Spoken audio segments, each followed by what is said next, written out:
Maybe I should memorize my lines. It's like when I used to be an actor.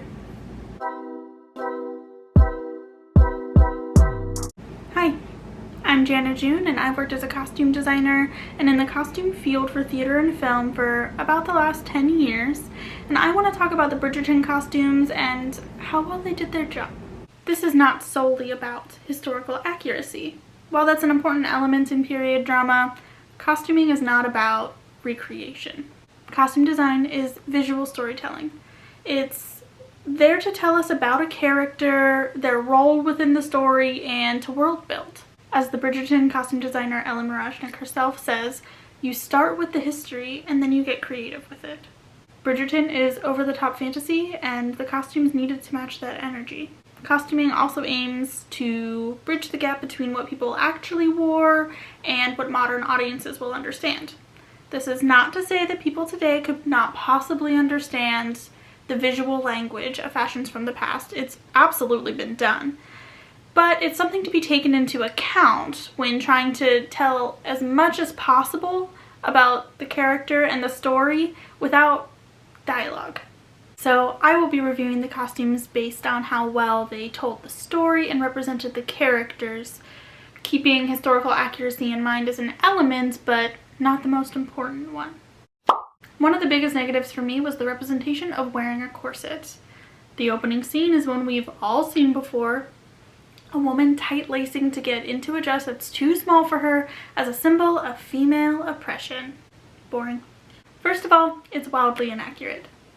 Tight-lacing didn't even become a thing until, I don't know, about 40 years after the Regency period, and it wasn't the common practice that we're made to believe today. Not to mention the silhouette of a Regency dress doesn't even show the waistline. Even the dress of the character who was tight-laced, what was her name, Prudence? You see her in the next scene all dressed up, having tight-laced, passing out from being tight-laced, in a dress where you can't see her waist. It's ridiculous. Secondly, it's lazy storytelling that perpetuates an inaccurate stereotype of the past. The story has plenty of examples of the limits and obstacles to a woman's position in the period. We don't need a tired corset trope. Also, they make a point to show how painful these corsets are, but then just flip it around and show how sexy they look in them at the same time. Third, it's lazy feminism. They use the character of Eloise as the stereotype of that girl who's more interested in books than boys, as if the two are mutually exclusive. She doesn't want to wear a corset because she can't breathe in one. Are you not meant to be the smart one? I beg your pardon. This marks her as the one and only woman in this world who refuses to accept her oppression. Corsets are oppression, even though we see the other women characters taking control of their lives in various ways throughout the show. It's inconsistent and one-dimensional. Now, a lot of my issues with the corsets here actually aren't the designer's fault so much as it's the writers. It's an outdated, tired, inaccurate idea and storyline that unfortunately as a designer sometimes you have to design a scene that you don't think should exist. It's an unfortunate truth. The popular silhouette of the period was column style with an empire waistline that showed off the curvature of the bust and draped loosely over the rest of the body. There were thousands of costumes custom made for Bridgerton, which begs the question, why did so many of them fit incorrectly? The worst offender being Penelope's costumes. There were so many dresses that looked unflattering because they cut straight across the bust instead of under it. There's a great video by Lady Rebecca Fashions where she talks more about these fit issues and specifically the plus size representation in the show. Sure, you could argue that it was a choice to make her look less desirable, but her mother is obsessed with having her daughters married off and having them fit in and be considered attractive. So while she makes plenty of choices that aren't attractive, she doesn't do it because she thinks they're unattractive. She does it because she thinks it'll make them stand out. She would never put her daughters in something that made them look bigger. Remember our opening scene? She's the one forcing her daughter to tight lace. There's no way she would intentionally or even allow her daughter to go out in something that she thought made her look bigger. I also want to say that there's no way that with the size of the crew and costume department on a production like this that they didn't know how to fit her properly. Whether or not the designer has experience with it, the fact is they have several costume makers and cutters and drapers on a team like this. There's no way that they didn't know how to fit her properly, and there are several dresses that do actually fit her in the show, so there was definitely an accurate pattern somewhere. Even if it were true that the designer didn't know how to fit her, it's not like the designer was the one that made the dresses. Either it was an issue of time and money in terms of the dresses didn't fit right, they didn't have the time to recut or enough fabric in the dress itself to refit, or it was a choice, and I think it was a bad one. Sticking on the topic of silhouette, let's talk about the Queen. Her costume has been highly critiqued for being inaccurate, and those people are right. It is definitely a few decades late. It is technically wrong, but I kind of like it. Let me explain. Most people don't know about historical fashion. When they imagine a queen, they tend to imagine someone like Queen Elizabeth or Marie Antoinette, both of which have much grander silhouettes than the Regency. While those of us that have fashion history knowledge would notice that the Queen looks out of place, most other people probably don't. When I asked my girlfriend what she thought, she said, "I just thought that looked like rich people swag." In the fantasy world that Bridgerton created, there was room to use a different silhouette to make her stand out as the Queen. Yes, of course, this would be doable while being more accurate to the period, but ultimately I don't think it's a bad choice. Also, the hair is fabulous, and I want to see this music video. A bit more about the court dress silhouette. The designer has said that Queen Charlotte had never changed her silhouette during her rule, which is not exactly true, but I think comes from the fact that court dress required a hoop, even though they were wearing Empire-style dresses. It looked pretty ridiculous. Yes, it was inaccurate to wear a slim dress to court. It was technically required to wear the hoop. However, I think it was the right choice to omit it and have our characters present themselves in the popular style of the time in one of our opening scenes. It would have set up a strange style precedent in a scene where the women are supposed to look their absolute best. It could have taken away from the story. And we can't forget Lady Featherington. I think the intent here is to show that she's holding on to the past, trying to be considered youthful and attractive still, in how she's still wearing a slimmer waistline, and how she is really overemphasizing the bust. But her character is so concerned with appearances and wants to fit into high society and wants her daughters accepted. I don't think she would stray from the fashionable silhouette. I loved the bold fabrics they used on her, and you know, you can't say that she doesn't look dope, but it kind of just looks different than everything else, and I'm sure they just wanted to make her stand out.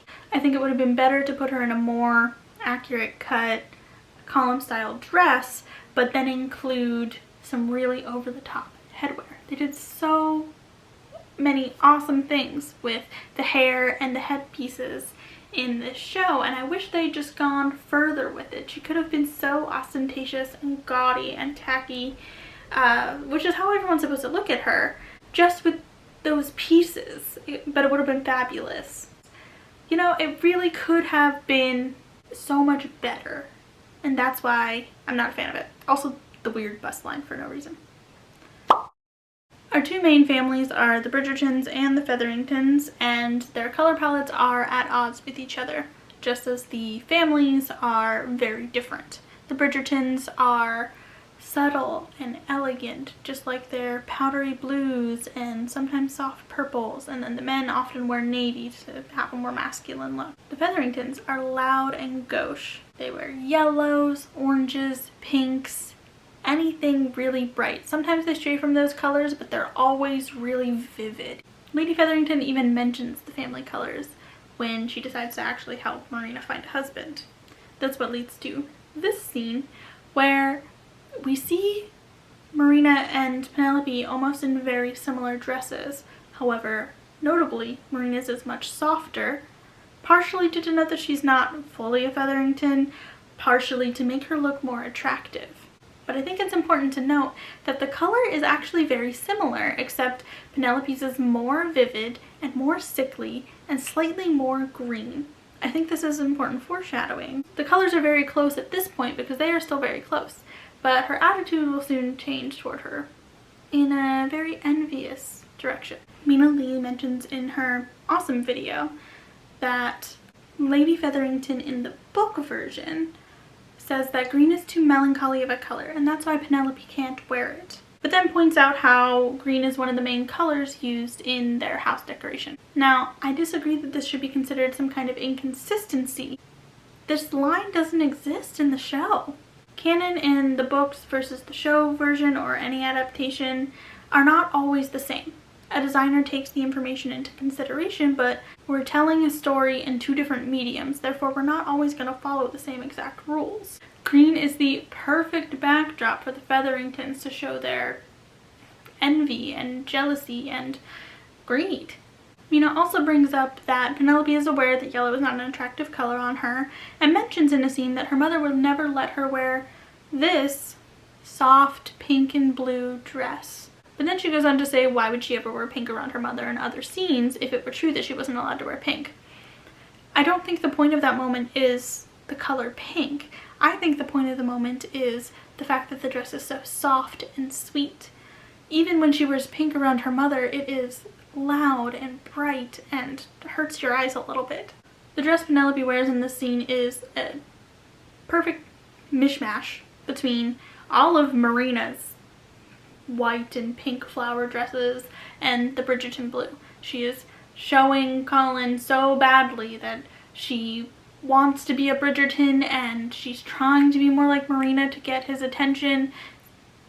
That's what's happening in this dress, and I think it was a great choice. I could talk more about the colors, but if I do, then I'll probably never stop. So the colors and the color story is very on the nose, very obvious, definitely does the job it intends. Sometimes can be a little bit too repetitive with the Bridgertons being like super powdery blue all the time, but overall it really does the job and I enjoy looking at it. The fabrics are synthetic, they did not exist at the time, they are not embellished in the proper period ways.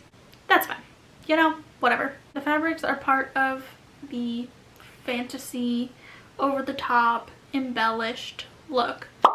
Yes, they omitted the bonnets. I'm not surprised. I wouldn't say I'm upset about it so much as I wish they had incorporated them in places. I don't think they needed to follow every single proper rule about headwear. In fact, I really loved a lot of the hair design and the hat design. I wish there had been more hat design. They could have even just decided to use the bonnets on younger characters. It would have been awesome on Eloise. I would have loved to see her in a bonnet instead of with a Zooey Deschanel haircut. I think they were lacking in the variation in terms of day and evening wear. They basically just made a more embellished version of the outfit, the evening wear, instead of including the higher necklines other than on Eloise, which obviously was there to make her look like she was younger, and I don't think that was a bad choice, but I think there was definitely a way to have our other characters not have low necklines during the day and not look like they were supposed to be children. I think Daphne would have benefited from having a few more day dresses that had higher necklines, partially because her looks became really repetitive. I thought she had some really beautiful dresses, and then I thought she had a few dresses that kind of looked like a cheap knockoff of her last dress.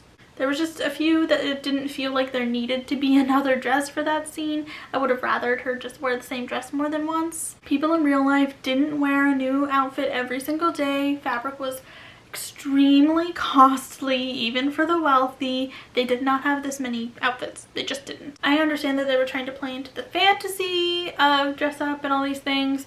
However, I don't think anybody would have been like, oh my god, she wore the same outfit in her house just with her family like twice. You know, that's a little too far. All right, I barely talked about men. I don't really care. No, they're fine. They're boring. Who wants them? Overall, I enjoyed the costumes. I think the designers succeeded in creating an ornate, candy-colored fantasy. They were fun. It's clear that historical accuracy was not the priority. In fact, they included a ton of anachronistic moments, most notably the hair! I loved the hair. The costume and hair design was imaginative, whimsical, and wrong. Wrong in some ways that were great and some ways that were not. I've linked some of the videos from different reviews with different perspectives on the costume design if you'd like to see what other people are saying about it. And I've also linked a video hosted by Costuming Drama where there are several people of color talking about racism, colorism, and inclusivity in Bridgerton. I urge you to take a look at that video as it's really important discourse. So like, subscribe, comment, let me know whether you agree or disagree, and tell me if there's something else you'd like to hear me talk about. I don't know. I guess I'll see you around.